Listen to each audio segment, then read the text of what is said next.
all of you. Namaste and welcome to our channel. Pallavi Parihar this side, and today is the video number 2 in our revision video series. Exactly. Revision video series हमारे CS Executive के August examination के लिए share capital और debentures का topic हमने पढ़ना start करा था और इस कैटेगरी में अभी तक हमने हमारे पिछले वीडियो में सेक्शन नंबर 43 से लेकर के तो सेक्शन नंबर 54 तक शेयर कैपिटल के इश्यूज के काइंड्स कवर अप करे और उसी से रिलेटेड काफी सारे और कॉन्सेप्ट्स जैसे कि शेयर सर्टिफिकेट्स, वोटिंग राइट्स, उन्हीं वोटिंग राइट्स के variations, issue of shares at premium, discount and sweat equity, that was the section 54 पर हमने चीजों को स्टॉप करा.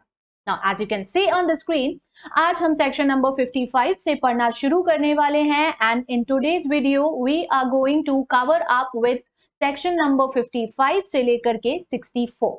Exactly. We will cover up preference shares. We are going to discuss concepts on the transfer and transmission of securities. और उसके साथ साथ हम पर्सोनेशन के बारे में भी पढ़ेंगे. We'll move into the details of alteration of share capital जो सेक्शन नंबर 61 में दिया है. Then the further issues covered in section 62 and then 63 का bonus issue ending with 64 जहां पर ROC को intimation दी जाती है about the alteration, increase or redemption of the capital. So that happens to be the entire overview of the things that we are going to discuss today.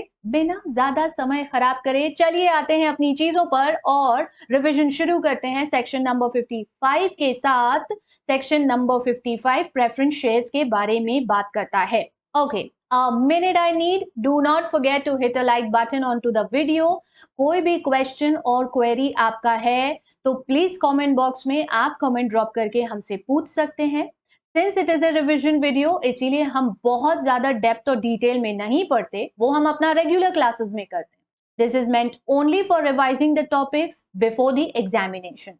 Still, in case you have any queries, if you are not our regular student and you have any queries or question, कोई भी सवाल है, कोई भी doubt है, please feel free to drop the comment and we will make sure that we get back to you.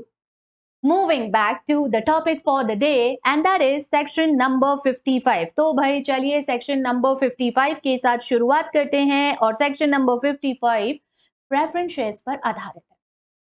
थोड़ा सा पिछले कॉन्सेप्ट के साथ लिंक बैठा लें तो सेक्शन 43 जो सबसे पहला सेक्शन हमने उठाया था उस सेक्शन ने हमसे कहा था कि एक कंपनी के द्वारा दो तरह से शेयर्स जारी करे जा सकते हैं. It is equity and preference, the two options. Equity में इक्विटी विद डिफरेंशियल राइट भी होता है तो वो हमने पिछले ही वीडियो में section 43 read with rule 4 of the companies share capital and debenture rules 2014 को पढ़ लिया था. अब ये जो प्रेफरेंस शेयर्स होते हैं इसे लेकर के सेक्शन नंबर 55 में हमें पॉइंट्स दिए गए हैं और 55 रेड विथ दो रूल यहां पर बस बच्चों आएंगे छोटे छोटे से. रूल नंबर 9 है एंड रूल नंबर 10 है जो कि हमें यहाँ कवर करने रहेंगे.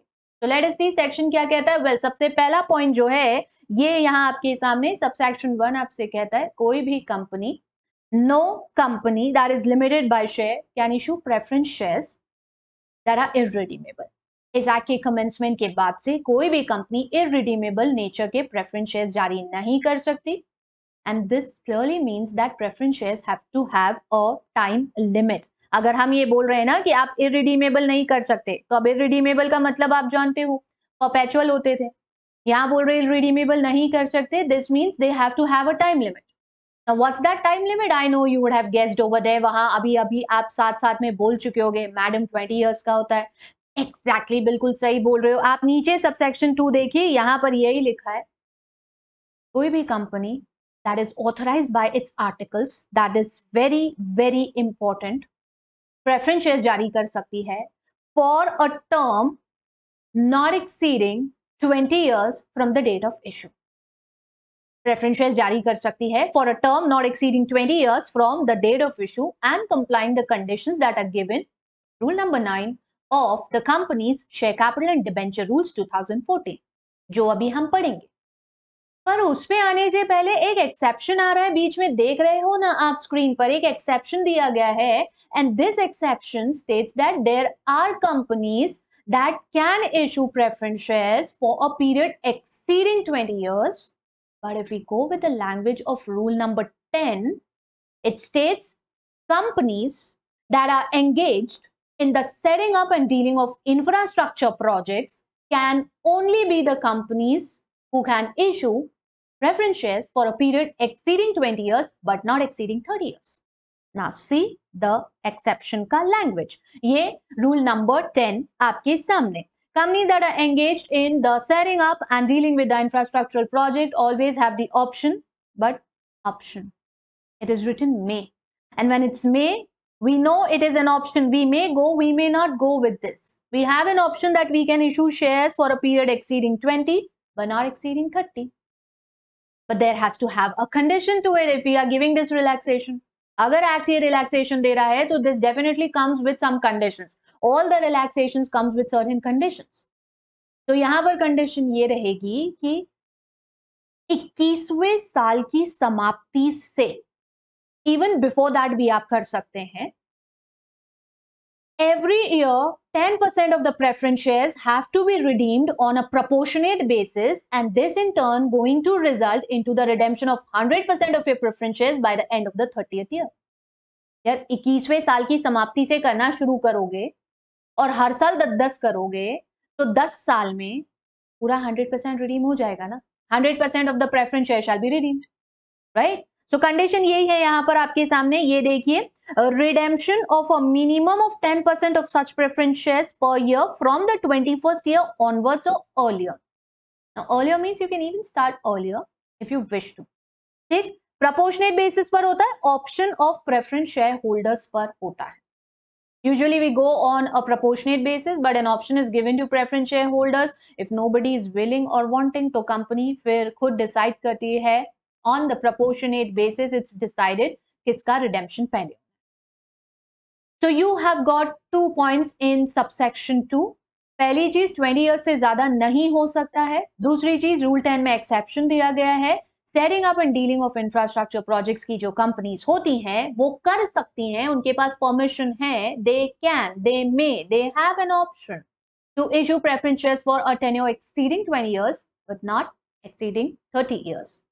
Not exceeding 30 years, and that too minimum 10% has to be redeemed from the 21st year or even earlier, so that it makes to a total of 100% redemption, so that आपके 30वें साल की समाप्ति तक 100% प्रेफरेंस शेयर आपके redeem हो चुके होंगे. Proportionate basis पर होगा, प्रेफरेंस शेयर होल्डर्स के ऑप्शन पर होगा. I hope I am making very very clear to you. ये सभी लोगों को समझ में आ चुका है क्योंकि अब अपन दूसरे कंडीशन पर आ रहे हैं. I am believing that. What are the conditions that you need to comply? अगर आप प्रेफरेंस शेयर्स का इशू ला रहे हैं तो कुछ कंडीशंस जो कि आपको कंप्लाई करनी पड़ेगी ये आपके सामने है. I have divided them into 2 heads as you can see. पहला head issue of preference shares का दिख रहा है आपको, और दूसरा जो है वो रिडेम्पशन से आधारित है, रिडेम्पशन पर बेस्ड है. एक एक करके देखते हैं. सबसे पहला पॉइंट ऑब्वियसली बात है, स्पेशल रेजोल्यूशन का जरूरत लगता है. That we know. Preference shares अगर कंपनी जारी करना चाह रहे तो we need a special resolution in the general meeting. Second point we need to take care of that there is no subsisting default as on the date of passing this special resolution in terms of repayment, that is redemption or payment of interest of preference shares that were issued earlier.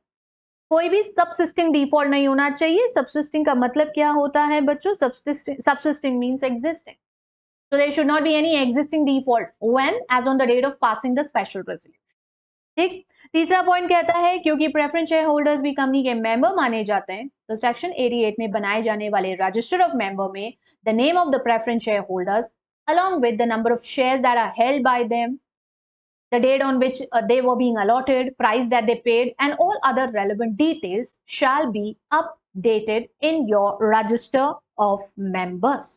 And last but not the least, अगर आप एक listed company है तो सेबी ने जो भी guidelines बनाई हैं that is also to be complied by you. Securities and Exchange Board of India के द्वारा जो प्रोविजंस दिए गए हैं वो आपको कंप्लाई करने पड़ेंगे. Well now there are multiple points that are covered in ICDR also when we talk about convertible securities that are convertible into equity. So if you are issuing preference shares convertible nature का तो आप वो भी comply करेंगे. Right? तो as far as issue is concern we don't have much of condition, बहुत ज्यादा शर्तें नहीं है, सिंपल सी चीज है, आर्टिकल में ऑथराइजेशन चेक करना है, स्पेशल रेजोल्यूशन पास करना है और ये इंश्योर कर लो कि कोई सबसिस्टिंग डिफॉल्ट नहीं होना चाहिए। लिस्टेड हो तो सेबी गाइडलाइंस का कंप्लायंस आपको करना पड़ेगा। ठीक है भाई, इतना क्लियर हो गया क्या ये इशू से रिलेटेड? अब रिडेम्पशन पर आते हैं। दूसरा कॉलम जो है रिडेम्पशन पर आधारित है। रिडेम्पशन को लेकर के पॉइंट क्या कहता है? वेल, रिडेम्पशन को लेकर हमसे ये कहा गया कि रिडेम्पशन होता है या तो out of the profits of the company of course, और या फिर out of the proceeds of a fresh issue, जिसको लेकर के सेक्शन नंबर 55 के सबसेक्शन 3 में पॉइंट दिया हुआ है, अपन आने वाले हैं उस पर। For most of the times company CRR बनाती है, capital redemption reserve, out of the profits, और उससे रिडीम करा जाता है प्रेफरेंस शेयर्स को, राइट? उससे हम रिडीम करते हैं प्रेफरेंस शेयर्स को। सो रिडेम्पशन का सबसे कॉमन तरीका है प्रॉफिट से। वो प्रॉफिट जो बाद में फिर डिस्ट्रीब्यूट नहीं होता डिविडेंड के फॉर्म में, हम उसे सीआरआर में ट्रांसफर कर लेते हैं। जब आप प्रॉफिट से रिडीम करना चाहते हैं तो चेक आउट दिस पॉइंट, हमने लिखा है हम सीआरआर क्रिएट करते हैं of the nominal value of the debentures to be of the preference shares to be redeemed. ठीक है, ये इंपॉर्टेंटली याद रखिए, फुल्ली पेड होना बहुत जरूरी होता है प्रेफरेंस शेयर्स को रिडीम करने के लिए। इनफैक्ट कोई भी सिक्योरिटी होती है उसका फुल्ली पेड अप होना बहुत जरूरी है। So it should be fully paid up. अगर आपकी कंपनी के अकाउंट्स एज पर सेक्शन 133 बने हैं, where in you are complying with the accounting standards prescribe by the ICAI in consultation with NFRA, तो ऐसी स्थिति में आप अपने सिक्योरिटी प्रीमियम अकाउंट जो है का इस्तेमाल भी कर सकते हो रिडेम्पशन ऑफ प्रेफरेंस शेयर्स के लिए। एंड यू रिमेंबर, हमने ये चीज पढ़ी भी तो है, सेक्शन नंबर 52 जो हमने पिछला वीडियो में कवर करा था। There are only 5 sources that are prescribed under the Companies Act, जहां पर हम अपने सिक्योरिटी प्रीमियम अकाउंट का बैलेंस यूज कर सकते हैं। And one amongst that was a redemption of redeemable preference shares का प्रीमियम पेमेंट। तो अगर आप प्रीमियम पे कर रहे हो तो you can use that for other cases out of the profits, for all other cases out of the profits redemption. तो प्रेफरेंस शेयर का पॉइंट आसान है, इशू और रिडेम्पशन को लेकर के बेसिक से पॉइंट दिए गए हैं यहाँ पर। Before we end up with section 55, वो सब सेक्शन 3 इंपॉर्टेंट है, जो कहता है कि यदि किसी पॉइंट ऑफ टाइम पर the company does not have sufficient profits, अगर कंपनी के पास सफिशिएंट प्रॉफिट्स नहीं है to redeem the preference shares, then it always have an option to come up with a fresh issue of securities. Of course they have to be of a separate class, same class का issue तो ला नहीं सकते, है ना? तो subsection 3 states that when a company is not in a position to redeem the preference shares or to pay dividend thereon the shares, it always has an option कि वो एक fresh issue लेकर के आ सकती है। check out this point, issue fresh further redeemable preference shares, जो कि फिर इस्तेमाल करे जाएंगे for the purpose of the payment of that amount. Now ये एक जो पॉइंट है, this is the only point that acts as a bit of exception कि हम जिस क्लास का रिडेम्पशन कर रहे हैं उसी क्लास का इशू ला रहे हैं। अदरवाइज जैसे जब हम बायबैक में पढ़ रहे होते हैं, इफ यू रिमेंबर, बायबैक जिस क्लास का कर रहे होते हैं उसी क्लास का फ्रेश इशू नहीं ला सकते हैं अगर हम फंड्स इस्तेमाल कर रहे हैं या यूज कर रहे हैं by a fresh issue. There is a source ना बायबैक में कि आप फ्रेश इशू भी ला सकते हो, आप फ्रेश इशू भी ला सकते हो, तो वो डिफरेंट क्लास का होना चाहिए। यहाँ सेम क्लास का ला सकते हो, यहाँ लिखा है you can issue further redeemable preference shares equal to the amount that is due including the dividend thereon in respect of the unredeemed preference share. तो आप दूसरे प्रेफरेंस शेयर्स जारी कर लो, ऑफ कोर्स वो भी रिडीमेबल होंगे, और उससे आए गए पैसे से जो आपके अनरिडीम्ड प्रेफरेंस शेयर्स हैं उनका रिडेम्पशन कर दो। आप बोलोगे ये क्या मजाक है, नया प्रेफरेंस शेयर जारी करके पुराना रिडीम कर रहे हैं। तो ये मजाक थोड़ी है बच्चों, ये इसीलिए करा जा रहा है क्योंकि जो पुराने प्रेफरेंस शेयर्स हैं उनका टेन्योर खत्म हो रहा होगा ना, और 20 ईयर्स से ज्यादा हम रख नहीं सकते हैं। तो इस कारण से what we are doing is that if you don't have sufficient profits to pay off the dividend और to repay the preference share, what we do is that हम फ्रेश इशू ले आएंगे और पुराने को खत्म कर देंगे। हाँ बस, लेकिन इसके लिए कंडीशन है 3/4 of the value of such preference share holders की अप्रूवल लगेगी और ट्राइब्यूनल में भी पिटिशन फाइल करना पड़ेगा इस तरह का काम करने के लिए, बिकॉज आप सेम क्लास का ही वापस से इशू लाओगे तो जो दूसरे लोग होंगे वो किस भरोसे पे इन्वेस्ट करेंगे? You are unable to repay them the earlier ones, और अब आप नया इशू लेकर के आ रहे हो और उस नए इशू से आने वाले पैसे से पुराने वाले को चुका दोगे, तो ये नए वाले किस भरोसे पे पैसा देंगे कि इनका पेमेंट क्लियर होगा कि नहीं होगा? तो दैट्स व्हाई हमें एग्जिस्टिंग की 3/4 अप्रूवल तो चाहिए, ट्राइब्यूनल से अप्रूवल चाहिए, उसके बाद जाकर के हम ऐसा काम कर सकते। So that's your section number 55, subsection 3। Subsection 1, 2, 3 तीन पार्ट्स में 55 टूटा हुआ है, रूल नंबर 9 और 10। क्विक रिकैप इसका जल्दी से ले लेते हैं। Section number 55 red with rule number 9 and 10 of the share capital and debenture rules 2014। 3 point. पहला पॉइंट आपसे कहता है इररिडीमेबल प्रेफरेंस शेयर्स जारी नहीं करे जा सकते हैं। Irredeemable preference shares can not be issued now. अब कोई भी कंपनी इररिडीमेबल प्रेफरेंस शेयर जारी नहीं कर सकती है, फर्स्ट पॉइंट। सेकेंड पॉइंट, जब भी कोई कंपनी प्रेफरेंस शेयर जारी करती है तो जो उनका टेन्योर होता है या टाइम ड्यूरेशन होता है, it's not going to exceed 20 years. Arrow pointed up and crossed, not exceed 20 years, and you have to always comply rule 9 for the same, जो कहता है कि आर्टिकल में ऑथराइजेशन चाहिए और साथ ही साथ स्पेशल रेजोल्यूशन चाहिए, राइट? यहां पर हालांकि हमें एक एक्सेप्शन देखने मिलता है, we have an exception over here, और वो एक्सेप्शन कवर अप करा जाता है रूल नंबर 10 में, जो हमसे कहता है if you are a company, एक ऐसी कंपनी जो कि सेटिंग up and या और dealing of infrastructure projects, infra projects में आप अगर एंगेज्ड हैं तो फिर ऐसी स्थिति में you can issue exceeding 20 year का preference share but not exceeding 30 years तक का। और उसमें भी हमारा एडिशनल कंडीशन क्या होता है भाई? हमारा एडिशनल कंडीशन साथ में ये होता है कि 21st ईयर या उसके पहले से भी मिनिमम 10% ईच ईयर आपको रिडीम करना पड़ता है। ये प्रोपोर्शनेट बेसिस पर होगा। किसका करना है पहले ये डिसाइड करा जाता है प्रेफरेंस शेयर होल्डर्स की मर्जी से। We leave up to them. If nobody is willing then the company decide. Okay, so that is an exception that you need to remember over here. फिर उसके बाद तीसरा पॉइंट आ जाता है और सबसेक्शन 3 है the condition in relation to unredeemed preference shares. Unredeemed preference shares जिनके लिए कंपनी के पास सफिशिएंट प्रॉफिट नहीं है या तो रिडेम्पशन करने या डिविडेंड पे करने के लिए, तो कंपनी क्या कर सकती है? ऐसी स्थिति में कंपनी इशू कर सकती है फ्रेश रिडीमेबल प्रेफरेंस शेयर्स। शर्तें इसके लिए 2 होंगी। पहले प्रेफरेंस शेयर होल्डर्स की 3/4 प्रेफरेंस शेयर होल्डर्स की कंसेंट, दूसरा ट्राइब्यूनल का consent. Issue the fresh shares, take the money, repay the old preference shares, and then you have the new preference shares in your books जिनका dividend payment होता रहेगा और जब time duration आएगा तब आप उन्हें भी पे कर देंगे। This is what you need to remember. इन्हीं कंडीशंस में हमें जो हमने वो टेबल और चार्ट भी पढ़ा जिसमें ये 2 पॉइंट मैंने आपको यहीं पर ही बता दिए as far as issue is concern और आर्टिकल में authorisation, special resolution, make sure कोई सबसिस्टिंग डिफॉल्ट नहीं होना चाहिए पहले के प्रेफरेंस शेयर्स के संबंध। पहले के प्रेफरेंस शेयर जो आपने इशू करे हैं या फिर उन पे जो रिपेमेंट होना है या उनका डिविडेंड पेमेंट होना है उसमें कोई डिफॉल्ट नहीं होना चाहिए।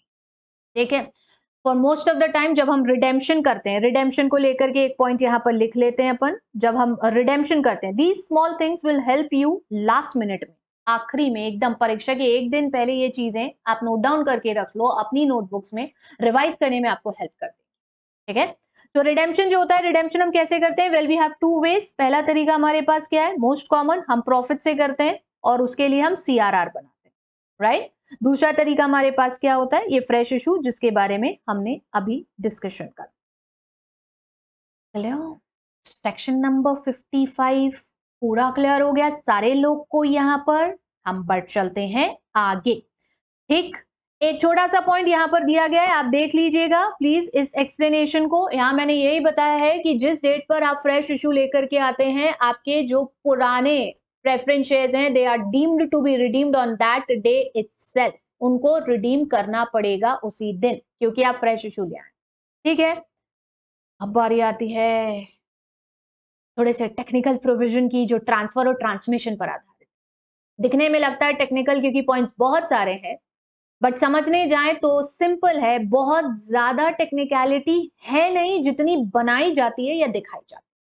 सीधे सीधे सिंपल सिंपल से पॉइंट्स है सेक्शन 56, 57 और 58 में। सबसे पहले शुरुआत होती है आपके सेक्शन नंबर 56 में, provisions relating to transfer and transmission of securities के हेड से। हम सब जानते हैं ट्रांसफर का मतलब होता है a property moving from one person to another, whether it's a movable property or it's an immovable property.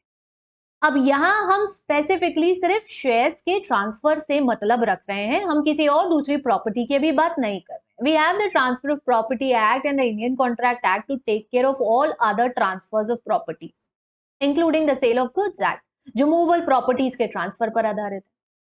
So over here we are only concerned with shares and उनका ट्रांसफर।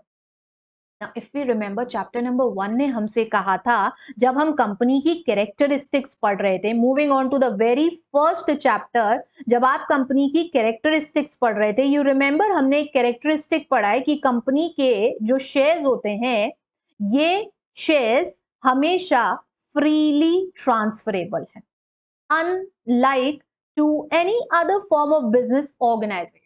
जैसे HUF में transfer इतना आसान नहीं होता है, it's only like new male member का birth हुआ तो शेयर जाता है। In a similar manner partnership में सारे पार्टनर्स का कंसेंट लगता है, प्रोप्राइटरशिप में तो कोई शेयर ट्रांसफर हो ही नहीं सकता है, it's the one man show. Against that when you talk about a company में शेयर्स हमेशा फ्रीली ट्रांसफरेबल होते हैं। They are freely transferable. But we can never forget a fact that when we study about this free transferability, there are, however, certain points that differentiates or need to be considered in case of public and private companies separately. यानी कि अगर private company में shares का transfer हो रहा है तो कुछ रेस्ट्रिक्शंस और लिमिटेशंस होते हैं। सेक्शन नंबर 2 क्लॉज 68 डेफिनेटली हमको ध्यान रखना पड़ता है, और उसके बाद ही ये ट्रांसफर्स हो सकते हैं। Whereas on the other hand, public company में टोटली फ्री होते हैं, कोई रेस्ट्रिक्शन नहीं होता, though board has the right to refuse, और अगर बोर्ड रिफ्यूज करता है तो क्या होगा आगे वो हम पढ़ते हैं। Board has the right to refuse definitely, but वो रिफ्यूज करेगा तो आगे क्या होता है, वो सेक्शन 58 पूरी उस रेमेडी पर आधारित होता है, but otherwise freely transferable in case of a public. In case of a private company, there are restrictions covered in section 2 clause 68. Public को नहीं दे सकते ना, private company is prohibited by virtue of its articles to invite or accept any subscription to shares, debentures or other securities from the public. तो private की जहां तक बात करेंगे, वापस यहां पर लौटते हुए, as far as the private company is concerned, we know there are restrictions. As far as a public company is concerned, they are freely transferable and always enforceable as a contract. But अब ये होते कैसे हैं, इसके provision क्या है? Well, सबसे पहला पॉइंट सबसेक्शन 1 ऑफ सेक्शन 56 कहता है, जब भी शेयर ट्रांसफर करे जाने हैं, इसका आवेदन कंपनी को देना पड़ता है, and the company will not register the transfer यदि transfer deed is not in the prescribe form of SH4, आपका ट्रांसफर डीड जो SH4 के फॉर्मेट में रहता है, which should also be duly stamped, dated and executed by or on behalf of the transferor and the transferee, and importantly should be delivered to the company within 60 days of its execution.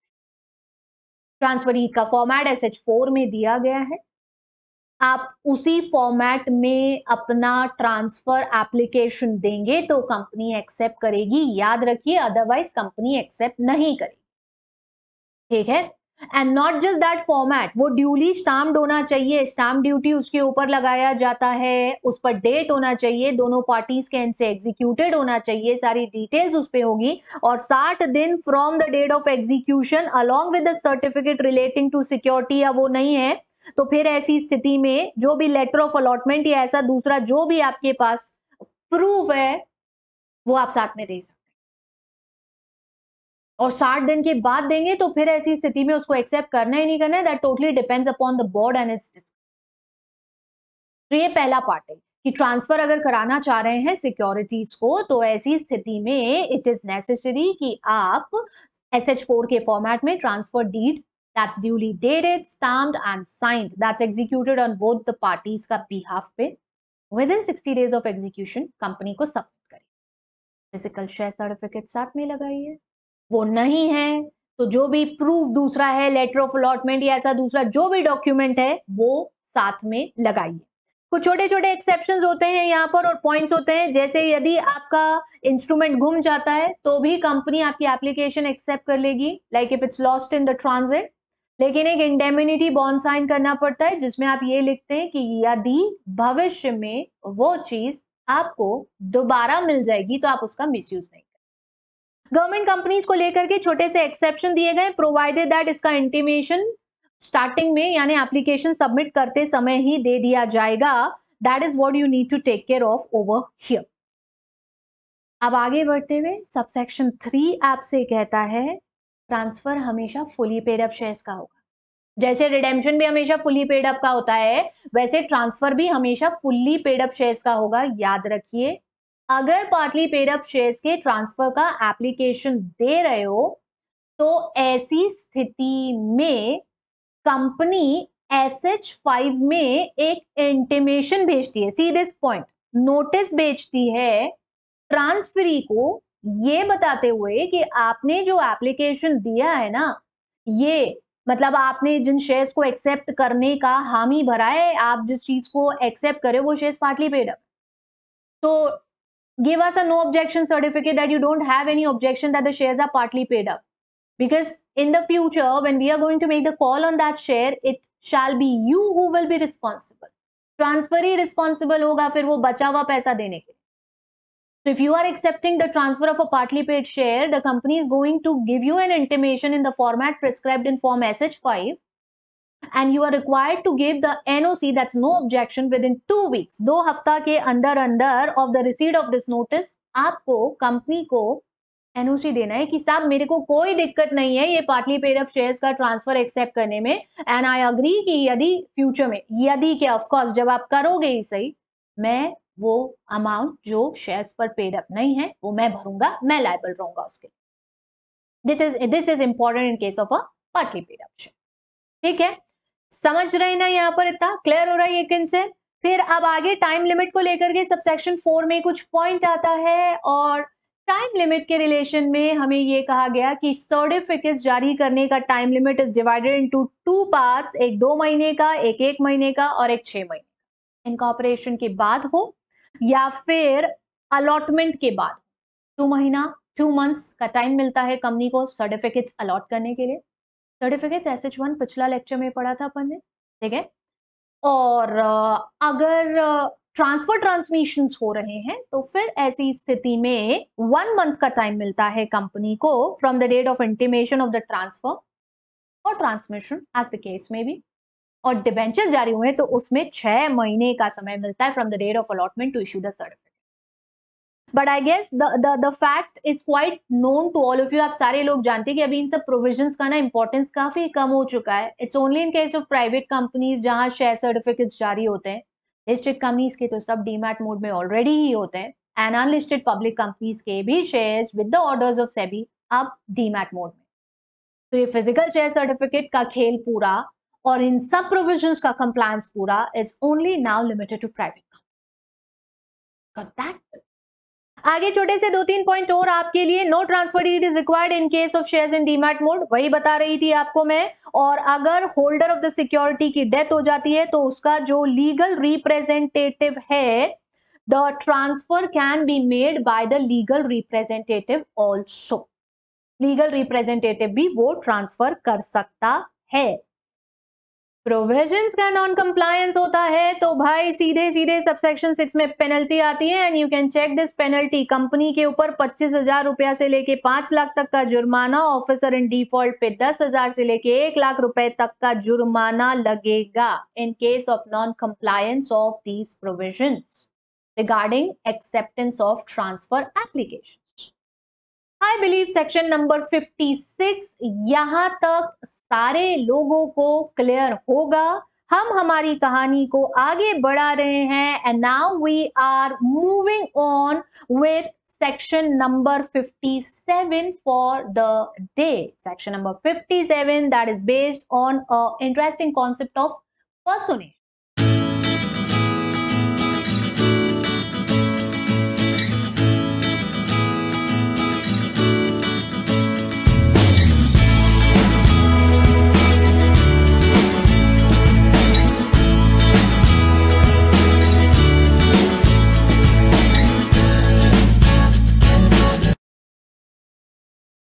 Now what is personation? Well, personation को ना बहुत साधारण शब्दों में अगर बोलो तो पर्सोनेशन is identity theft. किसी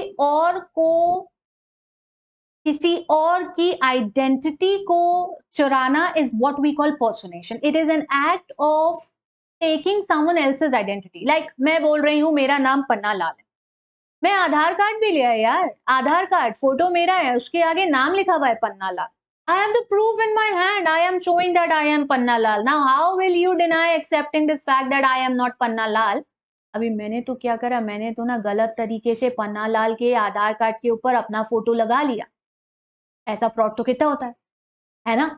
And I did this because Panna Lal was a person who was holding some sort of a security or an interest in the company, और मेरे को ना वो फायदा चाहिए था जो सिक्योरिटी या इंटरेस्ट को होल्ड करने में पन्ना लाल को मिलता। तो what I said is that मैं पन्ना Lal.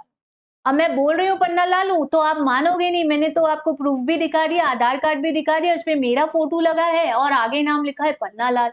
So now you have to accept. अच्छा हाँ, ये व्यक्ति फिर तो डेफिनेटली पन्ना लाल ही है, मानना पड़ जाएगा ना आपको।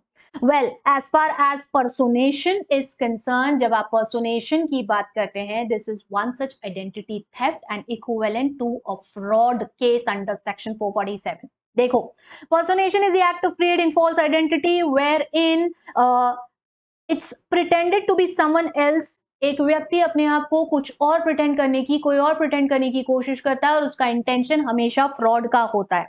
Well, deceitfully personates as the owner of any security or interest in the company, जिससे कि उस पर जो भी बेनिफिट मिलना है वो सारा का सारा बेनिफिट उसे मिल जाए।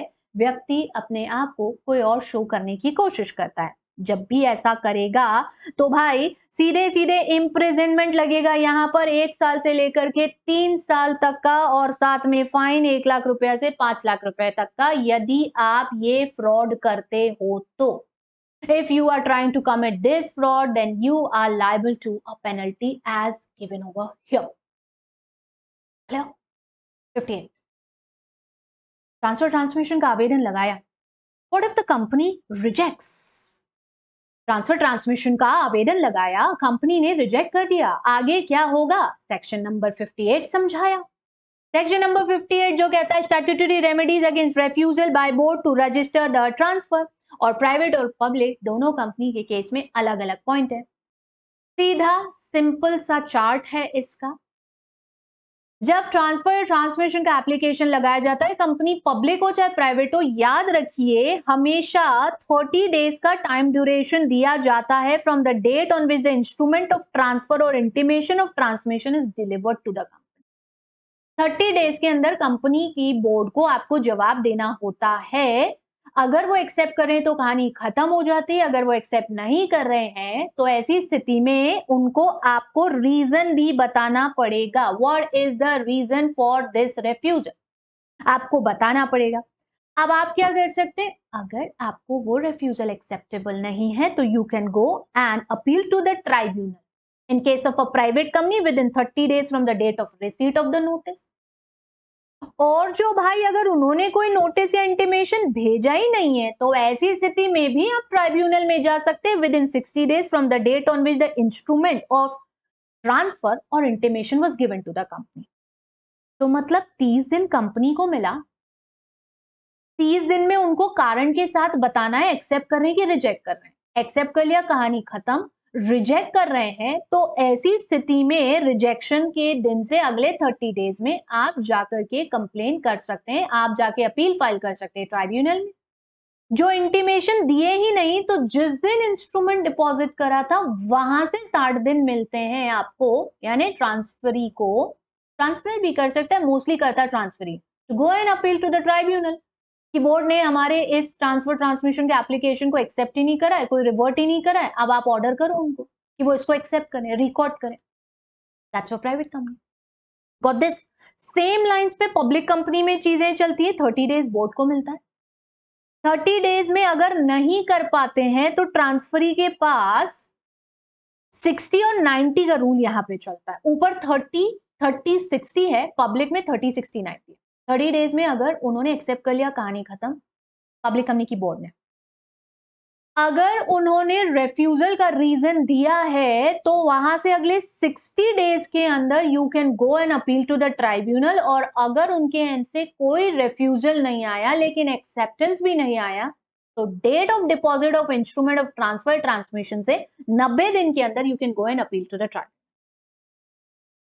समझ गए? तो केस सिंपल है भाई, यहां पर आपका बहुत ज्यादा चीजें कॉम्प्लिकेटेड नहीं है। If you can easily put it up, अगर अपन इसको लिख लें तो as far as a private company is concern, आप भी शॉर्ट में इसको लिख लेना, जहां पर भी अपने नोट्स में, जिस भी नोट्स में, नोटबुक में, स्टडी मैट में आप पढ़ रहे हो, as far as a private company is concern, हम ओरिजिनल 30 डेज का टाइम देते हैं। ये चीज पब्लिक में भी कॉमन है। 30 days from the date of deposit of instrument of transfer या transmission application accept या reject करना है। ठीक है? अब अगर आपके द्वारा एप्लीकेशन एक्सेप्ट हो गया तो कहानी खत्म। अगर एक्सेप्ट नहीं होता है तो रिजेक्ट करोगे, और रिजेक्ट करोगे तो आपको रीजन भी साथ में देना पड़ेगा। बिना रीजन के रिजेक्शन नहीं हो सकता है, ये याद रखिए। यहां तक चीजें दोनों में सेम चलेंगी। अब एक्सेप्ट कर लिया तो आपका पिक्चर यहीं पर खत्म हो गया। यदि रिजेक्ट करा है तो अब ऐसी स्थिति में क्या रेमेडी है आपके पास? आप अगले 30 डेज में ट्राइब्यूनल में अपील फाइल कर सकते। ठीक है? दूसरा रेमेडी क्या है भाई आपके पास कि यदि उनके एंड से रिजेक्शन का कोई कम्युनिकेशन ही नहीं आया है, ठीक है, no communication of the rejection, no communication of the acceptance, तो 60 days from the date of deposit of the instrument of transfer या transmission in case of private का। सेम चीज यहां पर चलेगी। पब्लिक में एक्सेप्ट कर लिया, कहानी खत्म। अगर रिजेक्ट करा है तो यहां 60 डेज मिलते हैं to go to the tribunal, और अगर ना एक्सेप्टेंस हुआ ना रिजेक्शन हुआ, कोई कम्युनिकेशन ही नहीं हुआ, तो 90 डेज मिलते हैं from the date of deposit of the instrument of transfer to go to the tribunal. This is the chart to remember the provisions in relation to statutory remedies in case of refusal by the board to accept transfer transmission। ठीक है क्या? समझे क्या इतना? अब जब tribunal के पास जाओगे तो ट्राइब्यूनल क्या करेगी? आपका अगला सवाल जो है वो यही बनेगा कि जब ट्राइब्यूनल में गए तो अब ट्राइब्यूनल क्या करेगा भाई आगे? ट्राइब्यूनल क्या करेगा? दोनों पार्टीज को अपनी अपनी बात रखने का मौका देगा, और अगर उसे लग रहा है कि ये अपील जो है फर्जी है तो वो उसको डिसमिस कर देगा, और अगर वो फर्जी नहीं है तो उसको एक्सेप्ट करेगा, यानी कंपनी को ऑर्डर करेगा, पहली चीज 10 दिन के अंदर अंदर ये ट्रांसफर ट्रांसमिशन एक्सेप्ट करके रिकॉर्ड करिए, और जरूरत अगर पड़ रही है तो अपने रजिस्टर ऑफ मेंबर में रेक्टिफिकेशन करिए, जो सेक्शन नंबर 59 में है, ठीक नीचे। ठीक, पहला point, that the transfer transmission shall be registered by the company within a period of 10 days from the date of his order। Tribunal के ऑर्डर से 10 दिन में आपको करना है। दूसरा, rectification of the register of member and also to pay the damages. ठीक है, समझ गए क्या? कॉन्ट्रावेंशन करा, ट्राइब्यूनल का ऑर्डर कंप्लाई नहीं करा तो सीधा imprisonment on officer in default 1 साल से 3 साल तक का, और ₹1,00,000 से 5,00,000 रुपया तक का पेनल्टी।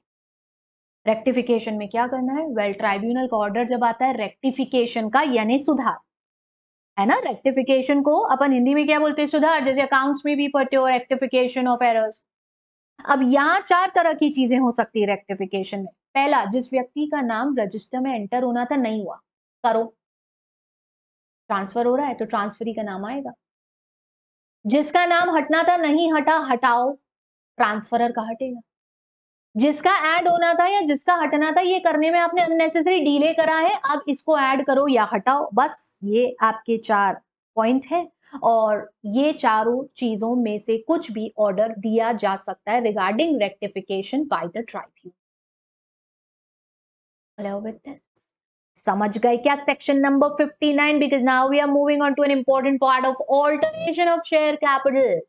आप सोचोगे मैडम सेक्शन 60 क्यों छोड़ दिया बीच में? यार बच्चों, सेक्शन 60 एक बहुत छोटा सा सेक्शन है जो कहता है जहां भी ऑथराइज शेयर कैपिटल लिखते हो वहां पर हर जगह आपको अपनी पेड अप शेयर कैपिटल और पेड अप के पहले ऑफ कोर्स आपकी subscribed share capital, paid up share capital भी मेंशन करना है हर जगह in a proper and legible font, conspicuous manner में। जहां जहां ऑथराइज कैपिटल आएगी हर जगह सब्सक्राइब्ड और paid up share capital legible और कंस्पीकुअस मैनर में पुट अप करना है। ये सेक्शन 60 कहता है, थोड़ा सा बीच का सेक्शन।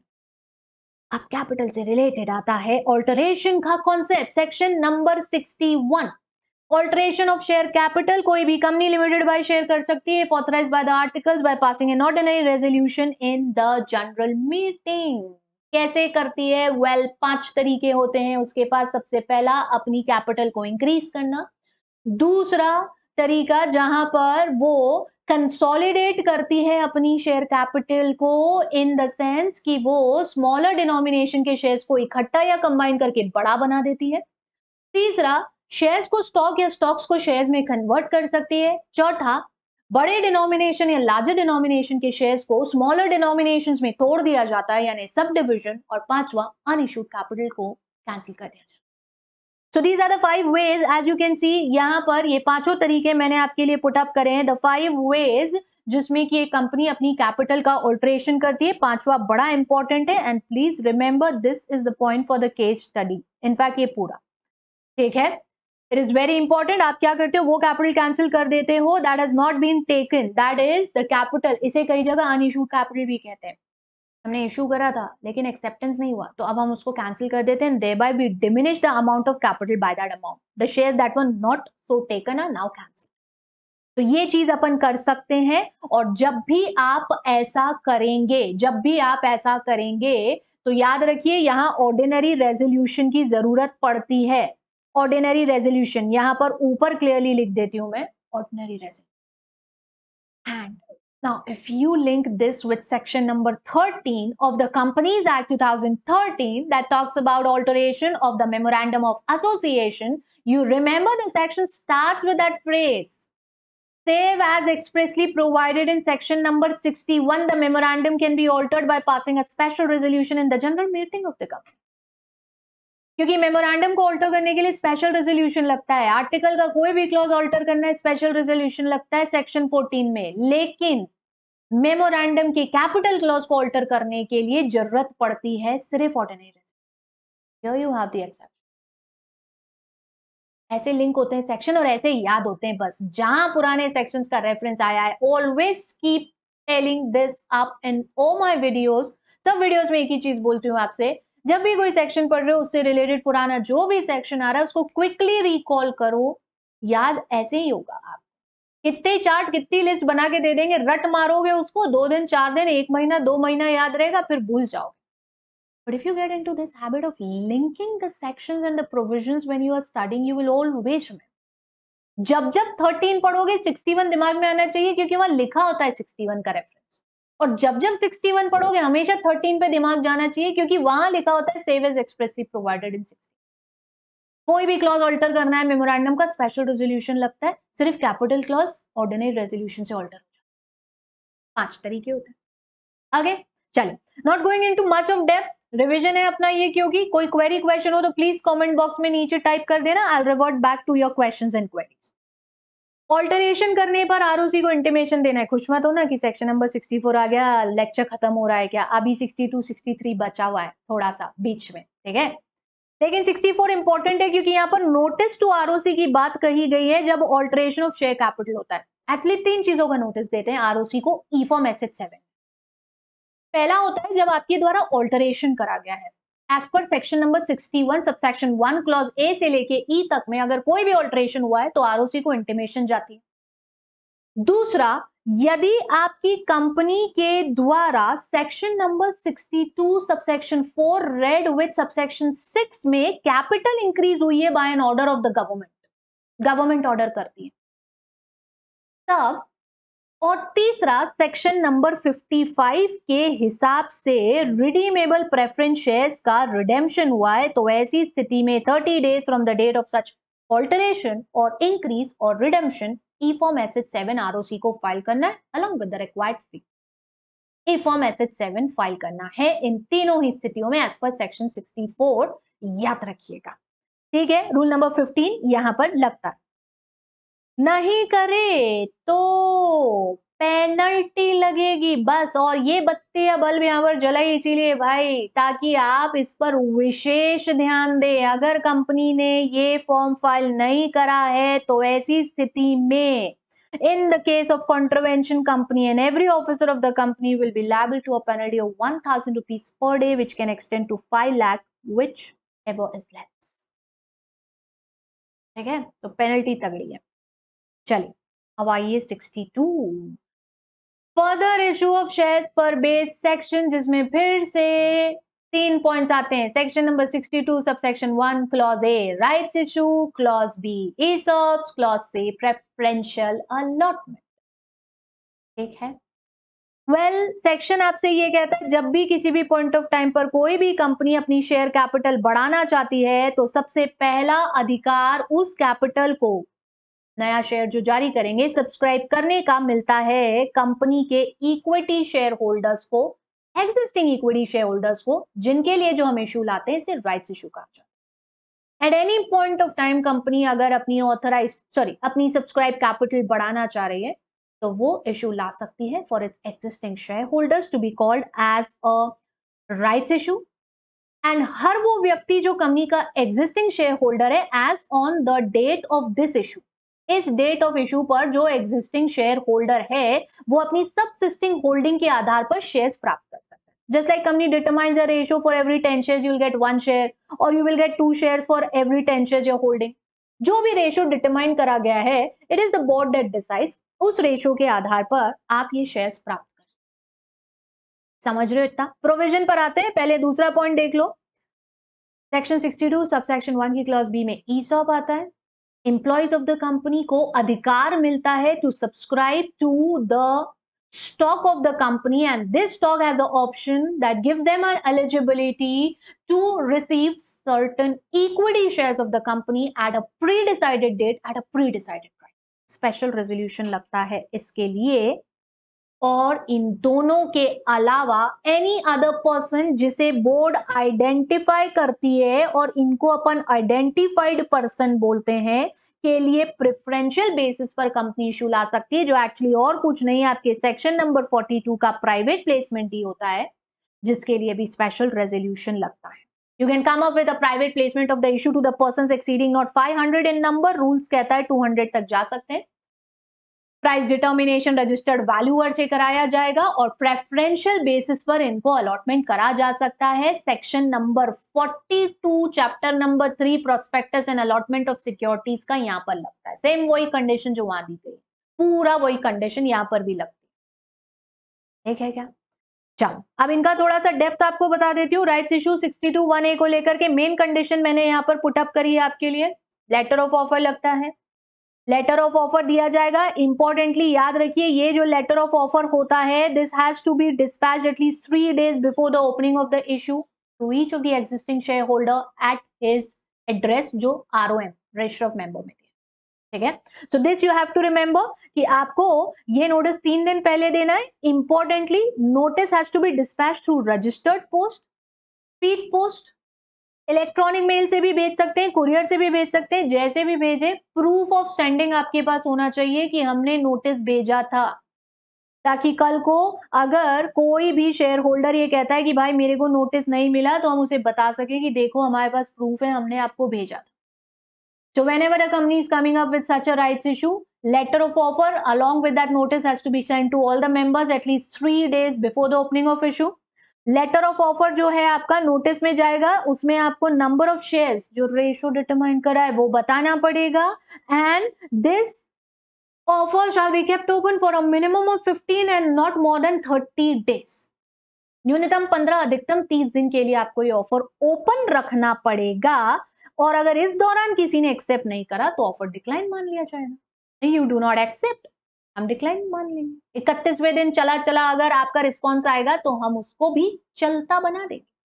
हम बोल देंगे चलो भाई अभी जरूरत नहीं है, 30 डेज का टाइम ड्यूरेशन हो गया, समझ रहे? लेकिन बत्ती देख रहे हैं ना, एक और बल्ब जल रहा है यहाँ पर, और वो एक एक्सेप्शन है। एक एक्सेप्शन है जो यहाँ पर आपको दिया गया है, और वो कहता है कि प्राइवेट कंपनी में यदि 90% मेंबर्स राइटिंग में अपनी कंसेंट दे दे तो 15 दिन से कम के लिए भी आप अपना ऑफर ओपन रख सकते हो। It can be less than for 15 days also, but only in case of private company. As you can see 90% of the members का कंसेंट चाहिए, राइटिंग में चाहिए, इलेक्ट्रॉनिक मोड से ऑफ कोर्स चल सकता है, 15 डेज से कम का भी टाइम ड्यूरेशन एक्सेप्टेबल। ठीक है, 62 निधि कंपनीज पे नहीं लगता है भाई, याद रखिएगा। अभी important point, actually an important point, unless the articles otherwise provide, यानी आर्टिकल में कुछ और लिखा है तो वो मानेंगे भाई, but unless the articles otherwise provide, हर राइट ऑफर में राइट ऑफ रेनंसिएशन होता है, एंड रेनंसिएशन का मतलब होता है right to not accept the offer given by the company. आप राइट ऑफर दे रहे हो ना, it's an offer, it's an option. जरूरी थोड़ी ना है कि मैं मैंडेटरीली उस चीज को परचेज कर ही लूं, being an existing share holder. It's an option for me, I have the right, if I want to exercise I will, if I do not want to I won't. So by default आपके rights issue में ना हमेशा रेनंसिएशन होता है, unless the articles otherwise provide. वो बोल रहे हैं नहीं देंगे तो नहीं देंगे, बट अगर है तो वो हमेशा रेनंसिएशन होगा, जिसमें होल या पार्ट कोई भी शेयर होल्डर अनाउंस कर सकता है in the favour of another person. कोई भी शेयर होल्डर अनाउंस कर सकता है, ठीक है क्या? ये याद रखना। लास्ट पॉइंट, अगर एक्सपायरी वो 30 डेज का जो टाइम ड्यूरेशन दिया उसके बाद अगर आपका एप्लीकेशन मिल रहा है तो उसको एक्सेप्ट करना है नहीं करना है, ये सब बोर्ड डिसाइड करता है। It is the board that is given the free hand. It's the board that has the discretion to decide how to handle them. Got this? Rights issue में इतनी चीजें याद रखना है। एम्प्लॉय स्टॉक ऑप्शन पे आ रहे हैं। एम्प्लॉय स्टॉक ऑप्शन को बहुत कट शॉर्ट करके सम अप कर रही हूं मैं यहाँ पर। एम्प्लॉय स्टॉक ऑप्शन एक ऑप्शन रहता है जिसमें कि एम्प्लॉयज को स्टॉक मिलता है, उस स्टॉक के आधार पर they are eligible to get certain number of shares of the company, remember, और ये जो shares होते हैं ये shares प्री डिसाइडेड होते हैं, ठीक है? It is pre decided everything. आप कितने नंबर ऑफ शेयर्स दे रहे हो, किस प्राइस पर देने वाले हो और किस डेट पर देने वाले, everything is pre decided. Employ वही होते हैं जो सेक्शन 54 पढ़ते समय अपन ने स्वेट इक्विटी शेयर्स के केस में पढ़ा था एम्प्लॉय का डेफिनेशन, एक दो पॉइंट छोड़ दे, राइट? वो एम्प्लॉय यहां भी एलिजिबल होते हैं। इंपॉर्टेंटली कंपनी को स्पेशल रेजोल्यूशन पास करना है और प्राइवेट कंपनी के केस में सिर्फ ऑर्डिनरी रेजोल्यूशन से काम होगा। अब स्पेशल रेजोल्यूशन है तो वी नो कि भाई जनरल मीटिंग में पास होगा, और जनरल मीटिंग में ये बिजनेस स्पेशल है तो 102 के हिसाब से एक्सप्लेनेटरी स्टेटमेंट जाएगा और सारा डिटेल जाएगा कि ये ईसॉप किसको दे रहे हैं, क्यों दे रहे हैं, किस प्राइस पे दे रहे हैं। प्राइसिंग हमेशा रजिस्टर्ड वैल्यूअर से निकलाया जाता है।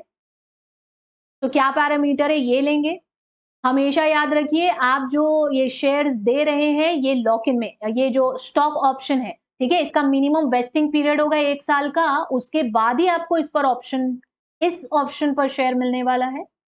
फिर वो भी लॉक इन में रह सकते हैं। मैनेजरल रेम्यूनरेशन एज पर 197 198 का पार्ट इसे माना जाएगा। So there are back to back some points as it is, छोटे छोटे छोटे छोटे पॉइंट्स हैं जो कि ईसॉप में। तीसरा पार्ट होता है आपका प्रेफरेंशियल बेसिस पर लाया गया इशू, जो अभी अभी बताई थी आपको, which is actually nothing but the private placement only.